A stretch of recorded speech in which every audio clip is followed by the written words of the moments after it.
WrestleMania is not too far away, and the guy who they just announced that will be inducted into the Hall of Fame had these choice words to say about WrestleMania, as well as some choice words from MJF. Let's get into it.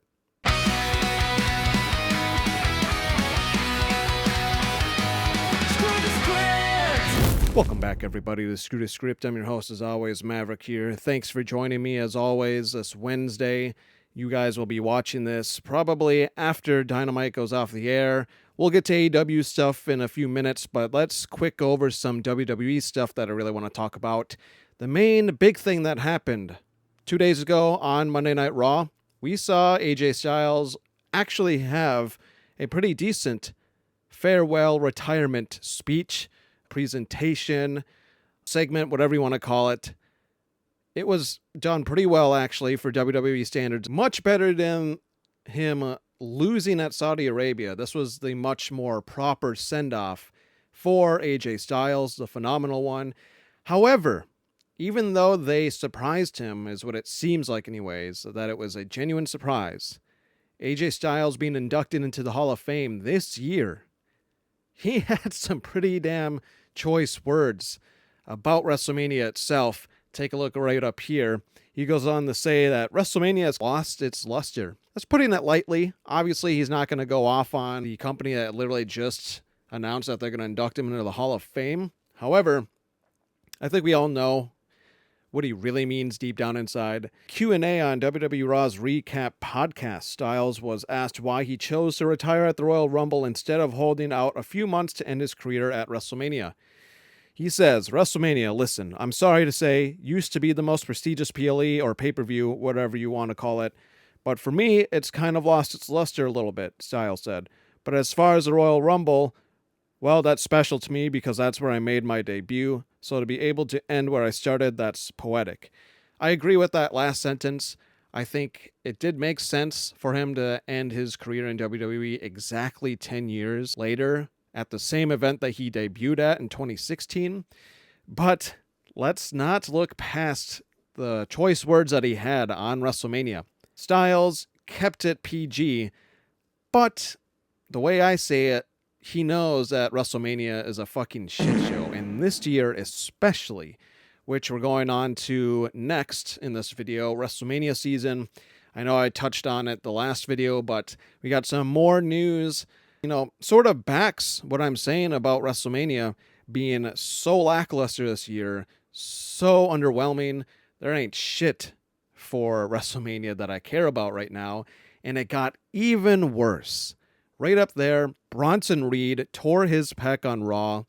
The only good thing that came out of Raw was this AJ Styles retirement speech and segment. The matches, none of them really mattered to me.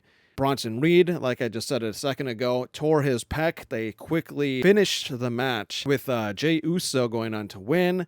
As you can see right up there, it's got a lot of downvotes on YouTube.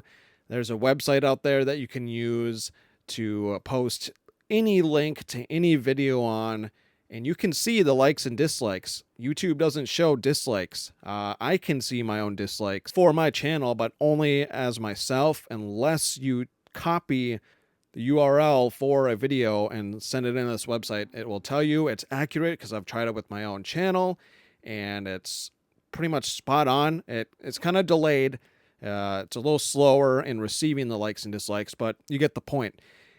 It's just wild that WWE is struggling with these injuries left and right. The Vision especially. They should just be renamed to the Vulnerable.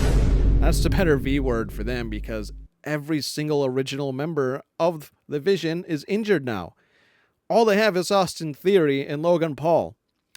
And I wouldn't call that the Vision. I would call that the TikTok twins or something stupid like that. You've got Penta that's going to be receiving another 7th title shot for the IC title. He has failed all 6 other times. Maybe they have him beat Dominic Mysterio and go into WrestleMania as a champ. That would certainly make me feel a little bit better. You know how I felt about him and his brother, Ray Phoenix, in WWE has just been a letdown. They haven't been pushed at all. It's been a fucking fail. And that's just saying it lightly, really. So next week he has that match. If he wins that and he goes into WrestleMania as IC champ, that'll make me care about WrestleMania just a smidge. But right now I don't. We have Brock Lesnar, who apparently asked to get eliminated at the Royal Rumble, and you can find it out there as a video of it clear as day. You can see him ask Cody Rhodes, and I think it was LA Knight. It was Cody Rhodes and somebody else. He asked those two to eliminate him. He just wanted to get the hell out of the match, and that's what Brock Lesnar does, we all know. And he doesn't have anything huge planned yet. It's likely going to be Gunther, and maybe he retires, although I'm hearing reports and reading reports that he's likely to retire at this summer because it's actually in Minnesota. I grew up in Minnesota. Brock Lesnar wrestled for the U of M. He was billed out of Minnesota for pretty much his whole career, I believe. And so that makes sense for him to retire there. So I don't think it'll be Gunther at WrestleMania. I think the only way that I can make this interesting, I said it on a previous video, Obafemi. Give Brock Lesnar Obafemi and put over Obafemi. You can even call him Overfemi. Give him a shirt that says Overfemi on it if he gets real over. There you go, WWE. Free idea for you. You need better creative anyways. Now going on to one quick thing I want to talk about before we get on to AEW stuff for the remainder of the video. ROH and MLP Wrestling, Maple Leaf Pro, has announced for Global Wars Canada, look who they're bringing to the commentary table. Arguably the best voice in boxing and was great when he was in NXT. Mauro Ranallo, he's going to be commentating for this. This honestly alone makes me more excited to watch this event than WrestleMania because let's just be honest, he's better than any commentator in WWE, and he's up there with the likes of Taz over in AEW. JR obviously is a GOAT. Michael Cole is okay, but I get tired of him pretty quick because he just shouts and screams literally all the damn time. So I get a little annoyed by that. I liked Michael Cole in the early days when he was teamed with Taz on SmackDown in the early 2000s. That was peak Michael Cole for me. But exciting news there for Mauro Ranallo for Global Wars Canada, Friday, March 27th. I'm very excited for that. That is March. We're going to have a great month of pro wrestling. We got Revolution. I'm going to that event a few days prior on that Wednesday, the 25th, that Dynamite. And then this Friday night, man, it's going to be a great month of March. Now on to AEW stuff to close out the remainder of the video. Like I said, you're probably watching this when Dynamite goes off the air, but I'm going to quickly cover and give you my predictions. We'll just see how accurate I am come Friday when I make my next video. So start from the bottom and we'll go towards the top. That's usually how I do it. Orange Cassidy and Gabe Kidd. Orange Cassidy is probably going to win. I see Darby Allin costing Gabe Kidd this match, much like he got involved during Clark Connor's match. But maybe these two have something up their sleeves to stop Darby Allin this time, and maybe they put him into a trap and Gabe Kidd still comes out on top. But likely Orange Cassidy there. Brody King, easy W against Mark Davis unless some shenanigans happen. Jon Moxley, it's not for the title. So I'm actually going to go El Clone here. I think that the Don Callis family is going to get him distracted. El Clone is going to pick up the victory. And then we'll see both those groups kind of go at it post-match. But it could easily be Jon Moxley. I just would like the upset there. I think this might be the main event. But again, just going from bottom to top. Babes of Wrath, Mega Bad. I don't see why you have this happen yet again after, a month? It just happened a month ago. So I'm going to pick Mega Bad here. I think we're going to get new women's tag champs. MJF and Hangman decide their stipulation for Evolution. Obviously, again, this is recorded before Dynamite goes on the air. So I'm going to make a final prediction on how this is going to play out, what he's going to pick. I think that MJF is going to counter the Texas Death stipulation. Now, from what I'm understanding, and this may be completely wrong after what happens on Dynamite, but what I'm understanding here, at least how I understand it, is MJF has to accept the Texas Death for the other part of Hangman's stipulation to forego or to happen. So he needs to accept the Texas Death Match if he wants Hangman to never challenge for the championship ever again, no matter who it is. If he doesn't accept that and he counters with something else, let's say steel cage, let's say he counters with a steel cage match, and if MJF wins, then Hangman just can't challenge him ever again for any title. That way it would come their feud and give us fresh feuds. That's kind of my final prediction. We'll see how accurate I am by the time you guys are watching this video and after Dynamite concludes. And then finally, the Mile High Madness. This is probably going to start the show, actually. This just seems like the perfect match to kick off Dynamite. They usually like to start hot. You got FTR and The Demand versus Jungle Jack Perry, Young Bucks, and the Rascals. Holy shit, is this going to be just a high-flying match? Spot fest for probably 10-15 minutes to open the show. It's really a toss-up here. I'm going to go with the face team here. So I'm going to go with Jack Perry, the Bucks, and the Rascals coming out on top. You let me know down below what your favorite part of Dynamite was after it has concluded and while you're probably watching this video. And I will respond with my favorite part as well to your comments. Going on to the choice words that MJF had. We already covered what AJ Styles had to say at the beginning of this video. MJF also had something very sticky. He said something that really just stuck in my brain ever since I read it. He goes on to say, wrestlers of this generation do not watch enough wrestling, so everyone wrestles the same. In an era of TikTok, social media galore, I can see where he comes with this, especially over in WWE, because so many wrestlers feel like they wrestle the same, they have the same moves.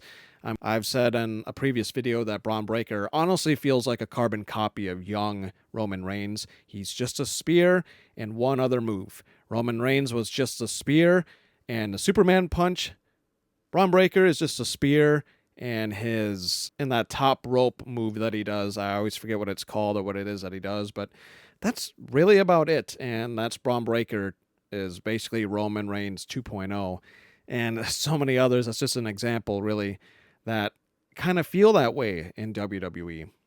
So I can get where MJF is coming from with this, and it's understandable. So let me know down below what you think on those choice words from MJF. Two more things left in this video. AEW filed a trademark for paid in full. This happened 2 days ago on Monday afternoon, I believe. I really have no idea what this may be. I see some people saying it's going to be a tag team. It could be a new special Dynamite or Collision. I really don't know what this may be. I feel like it's probably going to be a tag team. I'm just not quite sure who it would be. Obviously, I see some people out there grasping at straws saying it's going to be Shane McMahon, but that's long gone. I feel like him joining AEW is probably never going to happen. And at this point, if it does, it would be insanely shocking, but also I feel like would have lost some steam after it was first brought up over a year ago. So you let me know down below what you think paid in full may be for. And hey, maybe it was announced and answered for us tonight on Dynamite. And lastly, kind of hybrid AEW and AJ Styles WWE thing. Styles was reportedly not interested in AEW even before his Hall of Fame induction that was revealed on Raw. It was noted that both Styles and WWE were fully aware of AEW's interest, with a strong offer on the table that would have had limited dates and a light schedule. Despite the substantial offer, Styles reportedly had no interest in shopping himself around. And then it kind of goes on from there, saying he wanted to be a full-time dad. And it really does seem like AJ Styles is, unfortunately, well, I can't say unfortunately because that's just more selfish to say that, because he is a human being. He's got a family. I have a family, I understand. So I selfishly say, unfortunately, that he is done, and we probably won't ever see him have those dream matches with the likes of Kenny Omega, MJF, and many others in AEW. But this is his decision, and so I stand by it. He deserves it. He's one of the greatest of all time to do it. So thank you, AJ Styles, for a phenomenal career in pro wrestling. That's all I had in this episode of Screw the Script. Let me know down below your thoughts on everything that I covered in this video, your thoughts on WrestleMania season, the injury bug that the Vision has been contracted with, the words on MJF, your thoughts on AJ Styles, and whatever else you want to talk about. Oh, and your favorite moment of Dynamite. This has been Maverick with Screw the Script. Thanks for watching.